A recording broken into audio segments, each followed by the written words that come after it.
Trump nominee says MLK Jr. holiday belongs in hell and that he has a Nazi streak, according to texts. Who? Paul Ingrassia, embattled nominee to lead the Office of Special Counsel, told a group of fellow Republicans in a text chain that the MLK Jr. holiday should be tossed into the seventh circle of hell and that he has a Nazi streak, according to a text chat viewed by Politico. Politico's been getting to break quite a few of these lately, huh?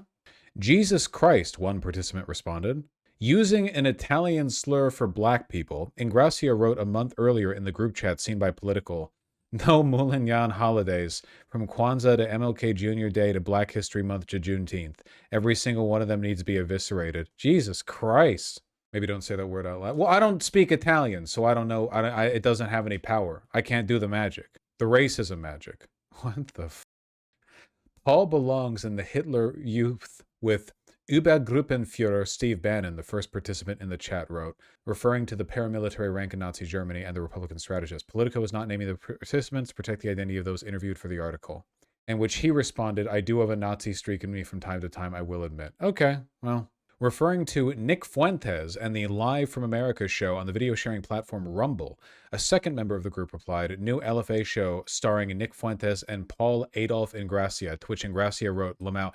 This is a Republican group chat? It seems like everybody here but him is just like unnerved by this. It's not like a youth Republican group chat where everyone here is a Nazi. It's just this guy with no prompting is just saying Nazi shit. And everyone else is like, okay. Ingrassia made other racist remarks, according to the chain. In January 2024, he wrote of former Republican presidential candidate Vivek, "Never trust a Chinaman or Indian," and then added, "Never." Well, who amongst us? Vivek declined to comment. A month later, discussing why some Republicans feel that Democrats make black people into victims, the text show Ingrassia remarked, "Blacks behave that way because it's their natural state. You can't change them." Jesus! Okay, a lot of the other stuff here you could paint with some degree of irony poisoning. This doesn't have that at all. Like that, there's no... He then added, according to the chat, proof. All of Africa is a shithole and will always be that way. The May 2024 discussion surrounding the Nazi remark turned serious as Ingrassia dug in. Here's him, by the way. Ingrassia at first remarked that the Georgia operative should read a book, if she's able to, on George Washington and America's founding, according to the chain. "Paul, you are coming across as a white nationalist, which is beneficial to nobody," a third participant in the chat replied. When Ingrassia apparently said that, quote, "defending our founding isn't white nationalist," that participant pushed back, saying Ingrassia, quote, "reflexively went to saying whites built the country." They did, Ingrassia said, according to the chat. That comment prompted the same participant to respond, quote, "You're gonna be in private practice one day. This shit will be around forever, brother." I think Paul might be a little bit racist. Also, to the founding fathers, he might as well have been black. The country was controlled for like 150 years by wasps. You were not building the country from the ground up if your last name ended in a vowel. Ingrassia? Jesus Christ, are you kidding me? Dude, every white nationalist is not white by the definitions they use. It's like how they're all Filipino or Mexican or whatever, or Indian. And then a ton of them who even are white by our current definition wouldn't have been white by the definition of the founding fathers. Hot take, Italians should have never been considered white. I think you're onto something. Ingrassia posted an image of paintings showing several founding fathers, including Washington, John Adams, and Alexander Hamilton, into the chat. "We should celebrate white men in Western civilization, and I will never back down from that." Do these people not realize how gay and cringe they sound? Here are some paintings of men who would have hated me from 250 years ago. Deus vult, I pledge my life to you. Ah! Dude, they would have hated you. He's had ties to Fuentes and Andrew Tate. Right, I remember that. Man, Hamilton the musical sucked. I feel like I'm taking crazy pills. It really didn't. You don't have to do that. You can just say it's like lib shit. You don't have to pretend that it's bad. It's obviously very good. It's basically everyone acknowledges like it's very, very good. You can just say like, oh, well, it's lib shit, which it is. I'm not watching that shit. Free Palestine. After Fuentes was kicked out of a Turning Point USA event in June 2024, Ingrassia called it an awful decision. I remember this. Dude, this shit is so gay. Ingrassia declared on X, "Exceptional white men are not only the builders of Western civilization, but are the ones most capable of appreciating the fruits of our heritage." This is what I mean about none of these people believe in this shit from first principles, and all of them are doing it to try to mimic the tendencies and stylings of the social group they're trying to fit in with. Like this gay, the day is full, Europa will be rebuilt. The sweat and blood of the white man built Western civilization, and the other countries are trying to destroy it. No one talks or thinks like this authentically. It's just a bunch of incels like radicalizing each other into more and more hyperbolic versions of the same speech.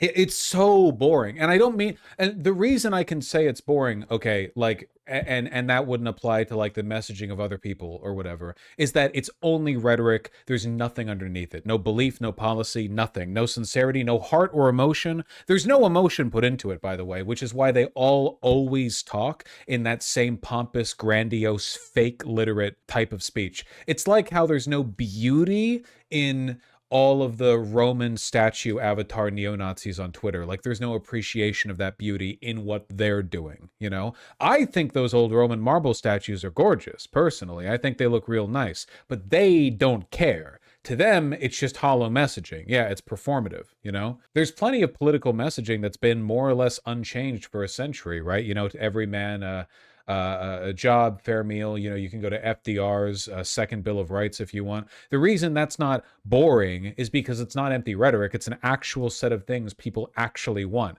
Nobody actually believes in those most capable of appreciating the fruits of our heritage. It's all just replaying the classics. Remember that one they really soyed out over? Or there was that one dipshit Nazi account that was like, only a white man could so beautifully appreciate the curves of a woman. And it was like a statue of a pretty lady.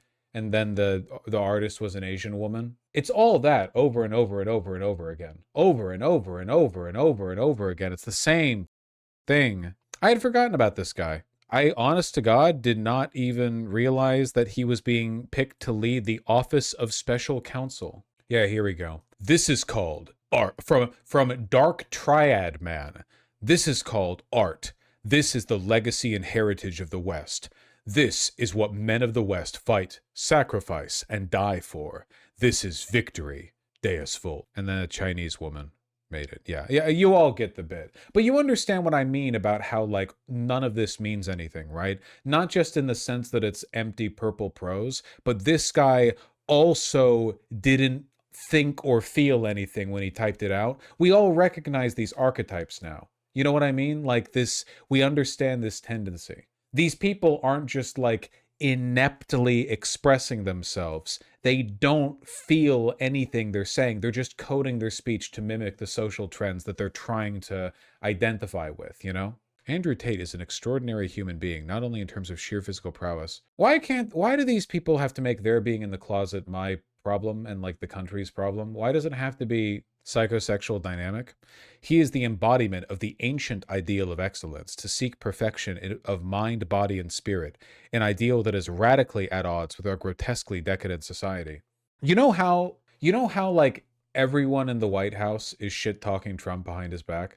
As performatively, you know, cock-throating as they are in public, all of them in private are like, he's an idiot, he has no idea what's going on, we're all just trying to like one-up each other and impressing him. They're all like this about each other too. These people all live in bubble worlds, you know? It must be exhausting to be so devoid of sincerity. Like never a real expression or thought. I feel that way sometimes when I look at those blue check accounts where their whole job, their whole life is posting something, and then when other people react to it, they reply to those replies. And their job there is to pretend to be emotionally engaged in the conversation that's happening. You know, like you scroll down and somebody will be like, you know, somebody will say, they'll do like the blackface GIF tweeting. They'll be like, I know he didn't. And it's like a white gay guy, but then he'll post like a black woman going, and then the blue check will reply to that, and they'll be like, girl, with 17 laughing crying emojis. And then it's just that, like the whole way down, like hundreds and hundreds and hundreds. And past a point, I just have to think, I hope you're a bot. I hope everyone involved in this is bots, but I know that's not always the case. I don't know. It must hurt to live a life that devoid of sincerity. It's just it must be like taxing on the soul. Sorry, I'm rambling now. It's just, it's difficult to look at something like this and not, you know, reflect on that kind of thing.